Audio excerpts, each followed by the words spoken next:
So continuous learning, culture of experimentation. So continuous learning is very important. As I said, you are not stopping somewhere in the middle, and if you learn something, then you're not mastering it, because you have to go deep dive into it and learn something, and you have to always continuously learn. And as I said, you don't learn the core concepts, not learn the tool, but the core concepts. You have to go into the principle of the tool to make sure you understand the underlying thing, and you know how to troubleshoot it. So this is to improve the constantly by taking risk and learning from failures. You have to documentation is very important here. You have to document whenever you are doing something, and always it is growing document. So reserve time for innovations, reward experimentation, turn out traces and lessons. So innovations are very important. As I said, we start something manually, then it starts to grow to automation.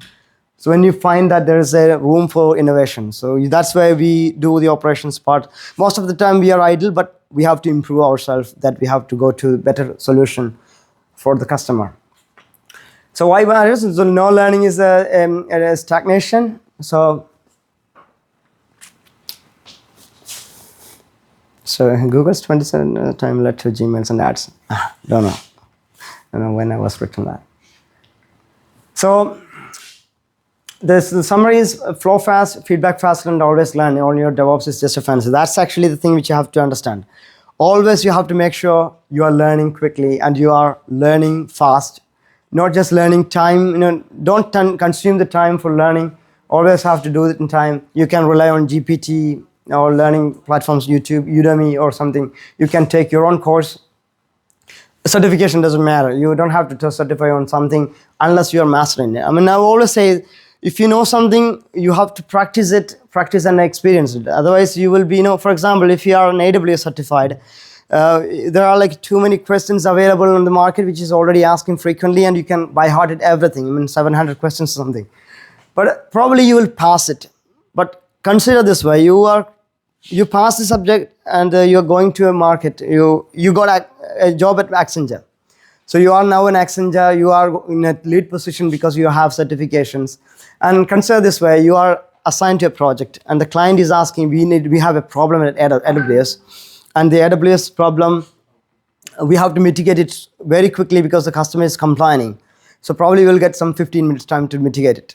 And then you will say, then they are asking, you are an AWS expert. I know that you're a professional certified person and you have to fix it immediately. And then we are looking at something and saying we don't know it, which is actually a chaos, which means the client is paying for that and you have to fix it faster. So being a fake certificate doesn't make any sense because you will be questions and yet.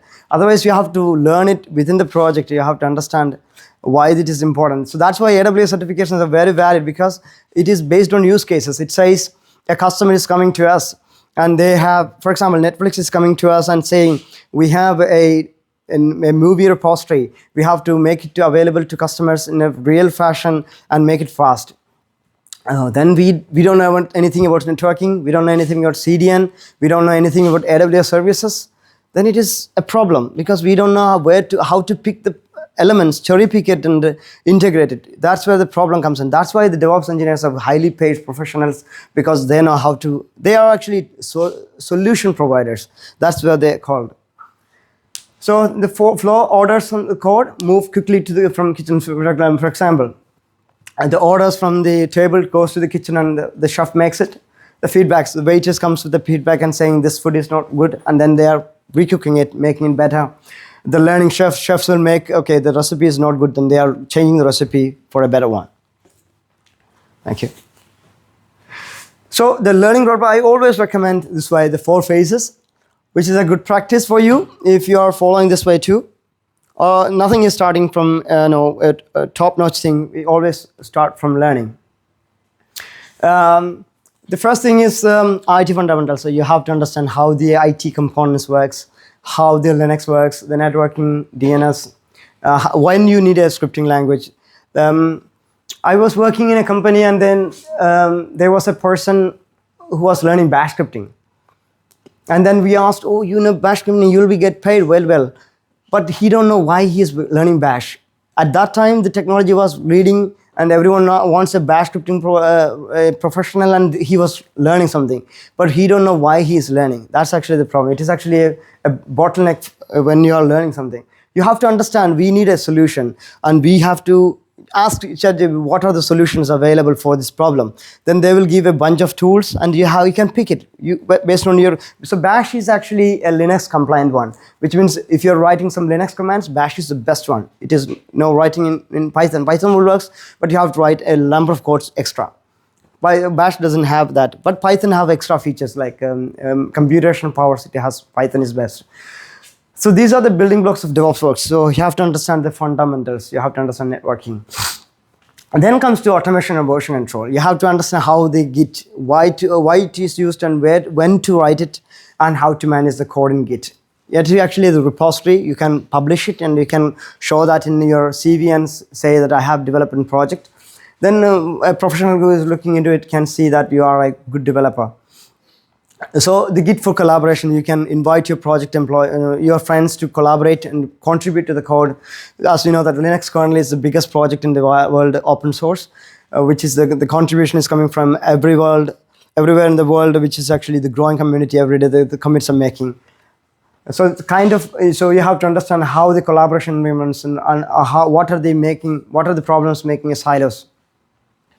And the basic automation, when to use the scripts to eliminate the manual repetitive task, you have to understand. You have to find what is a repetitive task. For example, sending an email is actually a repetitive task, which can be mitigated in Excel. There is an automation tool, which you can compose all the emails and sender and receiver the body, then you can automate it with Excel. So similarly, sending email is actually a cumbersome process, and also you have to avoid it by using automations. The third one is the cloud basics. So understand cloud core services, the computing, storage, networking. As you have to understand when you see a computer only have 4 major components. You don't have to think anything extra. So devices such as camera, the mouse, and those are like extra tools. But to work the computer, you have to understand the CPU is the core component, memory is the supplier, the storage is for keeping something else, and network is to connect. Only 4 components. If you go to cloud only, you see only 4 components there. You will not see any other peripherals there, because this is the core compute, storage, and network is the majority of thing. Based on your use case matters. So when you are going with the database thing, you have to rely on database, storage, and then inside the storage, you have to understand how fast you can give the throughput, which means the input-output operations. Whenever there is a huge million records comes in, then the database has to handle. So no delays will be there. So based on your use case, whether you have to go with the compute instance, a storage one, a network throughput one, you have to rely on it. So for example, Netflix and all, they will be probably relying on compute and network, because network latency is very important for them, and they have to avoid by gaining more network throughput. And also probably they will be using a dedicated channel, because most of the channels we are using, for example, we have Wi-Fi here using, it is shared among all of us. So which means the latency depends on your usage. If more number of people are coming and use it, then the output connection is actually sharing all your connections, which will delay your network. It doesn't matter if it has a huge bandwidth, but number of connections will make it down. So similarly, when you are getting a dedicated channel, one Wi-Fi one person, it is a dedicated channel. It will give you fast throughput. So similarly, you have to understand how the network channels are working, and where is the dedicated connections, direct connections to the client and server, which is actually costly. You have to understand how to optimize the cost, where to cut the cost, how to make the shutdown, automated shutdown. When, for example, we have servers which is not trivial to customers, then we will shut down the machine in the evening. So we are saving some cost in night time, and we are automatically bringing it up in the morning, 9 o'clock. So whenever the customers are in place, the system works. Otherwise, it will be down. We have seen the VDS system recently. VDS was, during the March period, we have too many requests come for the tax system. Then we had some delays, and we have to wait in the queue, right? Probably you have experienced it. Then during the first 2 days of the week, there was too much requests coming, and you have to wait in the queue for half an hour. Just because not to make the compute instance burst, because otherwise the performance will delay. They have came, so between the server and client, they have came with a decoupling mechanism using a queue service, which means your request will be queued. So inside the queue, your request will be there. And whenever the system is free, so whenever the resource gets freed up, then the request will be taken first in, first out, which is a FIFO line. So whenever you're coming in, then you'll be the first number. Then you'll be processed it first. So that was a solution adopted by a DevOps engineer, which is actually a good practice, so that they don't have to scale it machine, they don't have to bring more resources, and thereby they can cut it the cost. But the customers can wait. If they want the service, they can wait. So it is actually not a big thing, but to save the cost and also to make the customers feeling better, they have put a timeout in the middle. That's a good practice. So that's where the DevOps practices are coming in. So we'll think about it. So the DevOps tools are the last thing. And so now you will come to the learning CI/CD pipelines after the automation. So you are using first scripting, then you're coming to the DevOps tools. You will understand when to use Docker, when to use orchestration. So you have a Kubernetes and Docker. It is actually the same thing. But when to use Docker and when to use Kubernetes, it is a good thing. I'm running the system with now Docker, but soon I will migrate to Kubernetes when I have more clients coming in, because it is not manageable in Docker, because the clients will be paying me and then I have to give a reliable service for them. So 99.99 is my downtime.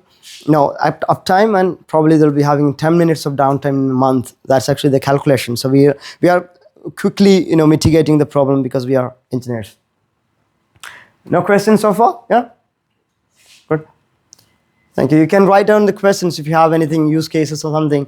It is better to discuss it here, rather than just as a topic. But you have a solution, you have a problem, we can discuss it also. Basically, one question is, what do you think about, you said about Netflix, that Netflix is using the edge locations. Have you ever used the edge location using some maybe Amazon services such as CloudFront? I never used it personally, but one of my clients actually had a use case of that. But we don't have to manage it, but we have to see, they're like whenever you are taking in operations, responsibility of a client. For example, now I am taking over the responsibility of a client. It was managed by some other team and now it's coming to Accenture and we have to learn it. Then they will give you a document saying it is a SOC, which means Security Operations Procedure.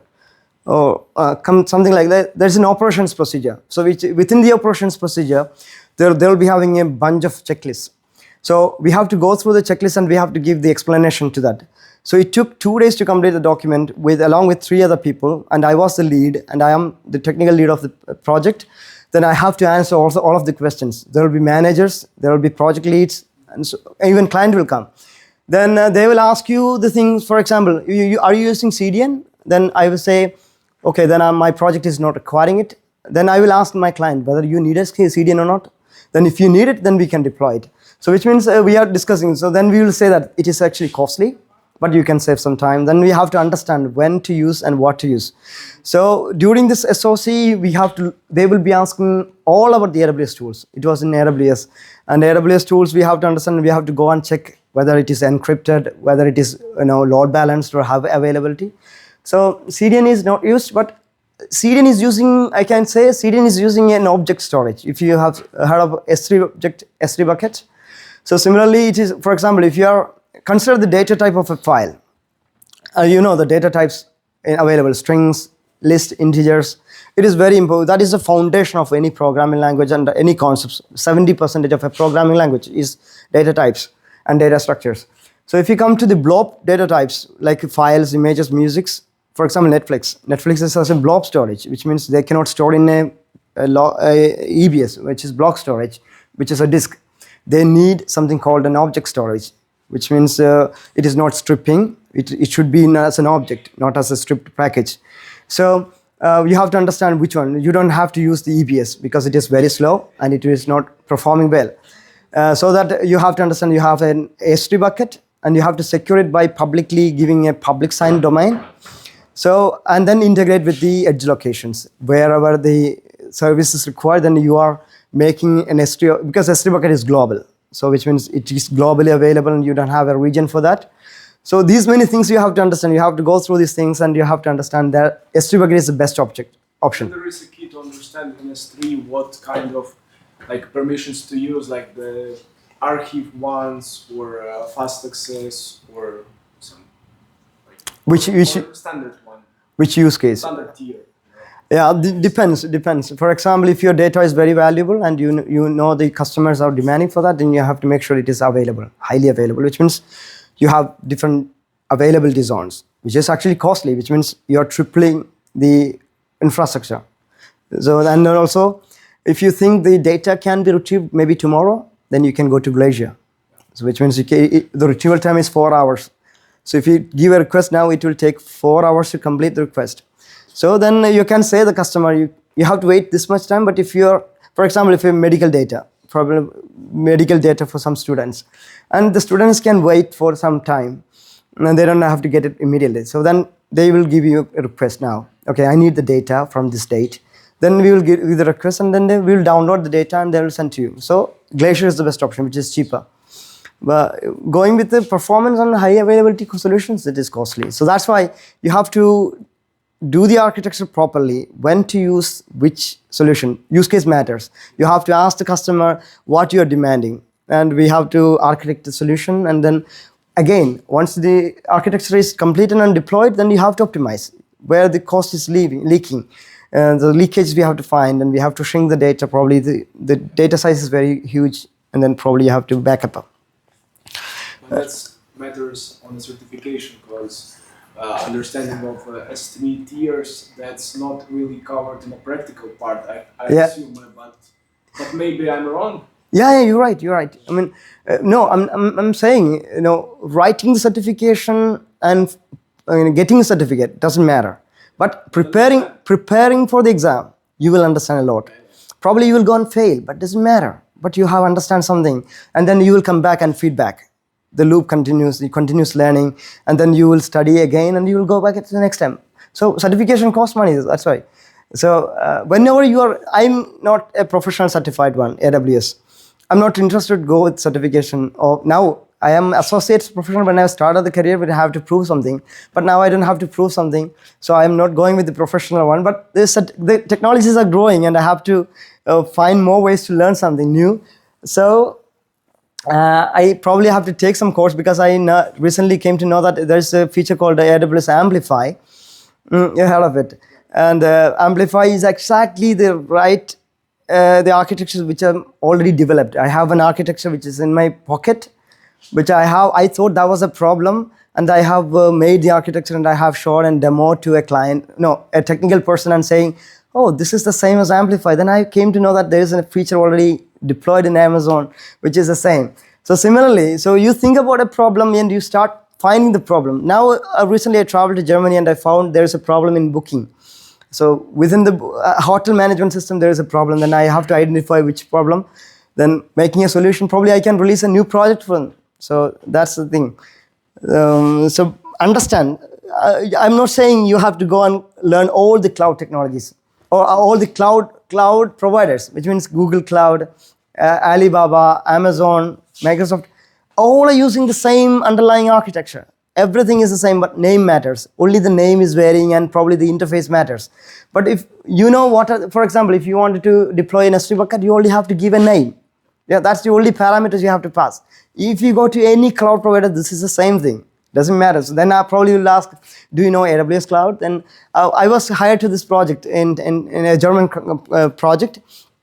And the project interviewer was the project manager. He was not technically able. And he came to me. We were having a 1 hour conversation, and I came, I was cooking in the kitchen, and I came right next to the interview when is the time. And then I sit in there, and he opened my CV in his laptop and say, okay, I don't know these many technologies. I don't know what you're doing. But are you confident that we are doing this? And he explained the project really well. And I said, I don't know anything about Kubernetes. I didn't have a hands-on experience with Kubernetes. And I said, I'm really confident because I already worked Docker. I know Docker. I know how it interacts. I know how to automate it. Yep. then what matters is, doesn't matter the technology, all matters is the underlying principle. So I know that. Then he said, okay, your confidence is better, and I don't know, but I'm taking the risk, and you will be hired. Then I got the job right next day. I was in a Swedish project, and I lost the project a week later, and then I got the project the very next day. Then the previous manager saying, okay, are you looking for a project? Then I will help you with finding a project. And I said, I already got one within a day. So which means the confidence matters. You have to show that. But I don't know anything about Kubernetes, but I learned it from the project. And as I said, we don't have to manage the Kubernetes itself, because we only have to learn, understand there is a Kubernetes cluster. Our application is top of it. Whenever an application problem comes in, then we have to ask, only we need a contact person at the Kubernetes level to ask the problem. That's all. I don't even have to learn Kubernetes, the thing. So we only have to understand the manifest, how the configuration looks like, and how it interacts. So simple. And I'm with the project for 1.5 years, and I'm still, you see, I'm at work, and the people start pinging me, and I don't care, because because there's a deputy for me there, and he will handle it, and I don't have a responsibility. And I was on vacation for the last 10 days, and I'm still, 2 days I'm paying, and I'm taking class. So I don't have to worry about it, because the product is running all the time, because it is automated, and if there is any problem, someone will be there to help. Probably then some service request will come, and then we have to physically take it. That's all. That doesn't matter. They can wait.